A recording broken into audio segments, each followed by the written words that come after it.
जागतिक आदिवासी दिनाच्या निमित्ताने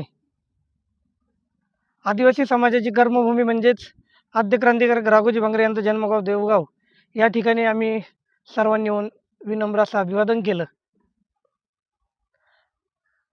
या सर्व गोष्टी होत असताना आदिवासी समाजाच्या चाली, रीती, रूढी, परंपरा ह्या जोपासल्या पाहिजेत. आदिवासी समाज एकोप्याने नांदला पाहिजे. आदिवासी समाजाची उन्नती होत असताना सर्वांना सोबत घेतलं पाहिजे. हाच उद्देश ठेवून सर्वच बांधवांनी एकत्रितपणे येऊन एकत्रित कार्यक्रम केला पाहिजे, हा सर्वांचा मानस असावा. आमचे मार्गदर्शक अमितदादा भांगरे हे वैद्यकीय उपचारासाठी बाहेर असल्यामुळे ते आज या ठिकाणी उपस्थित राहू शकले नाही. ते पुण्यामध्ये उपचार घेत आहेत. त्यांनी आम्हाला सांगितलं की जरी मी त्या ठिकाणी उपस्थित राहणं शक्य नसलं तरी तुम्ही कोणत्याही 1000 कुटुंब निवडा आणि त्या प्रत्येक कुटुंबाला 2-2 झाडं घरपोच करा. आम्ही मागील 8 दिवसापासून तेच काम केलं. प्रत्येक कुटुंबाला 2-2 झाडं पोच केली. आज देवगाव भूमीत येऊन देखील झाडं लावली आणि ती झाडं जोपासण्याचं काम देखील आम्हाला भविष्यामध्ये करायचं आहे. आदिवासी समाजाची उन्नती होत असताना भारतीय राज्यघटनेचे शिल्पकार महामानव डॉक्टर बाबासाहेब आंबेडकर यांनी घटनेमध्ये आदिवासी समाजासाठी आरक्षणाची तरतूद केली.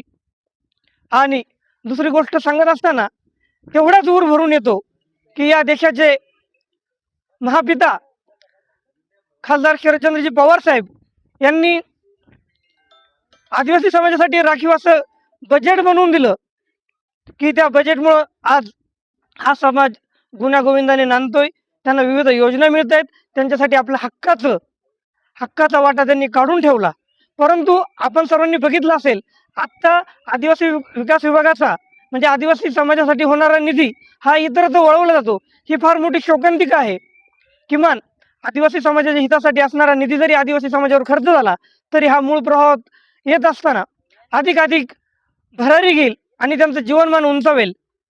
हाच एक उद्देश घेऊन आपण काम करूयात. सर्वच आदिवासी बांधवांना, सर्वच बांधवांना जागतिक आदिवासी दिनाच्या शुभेच्छा.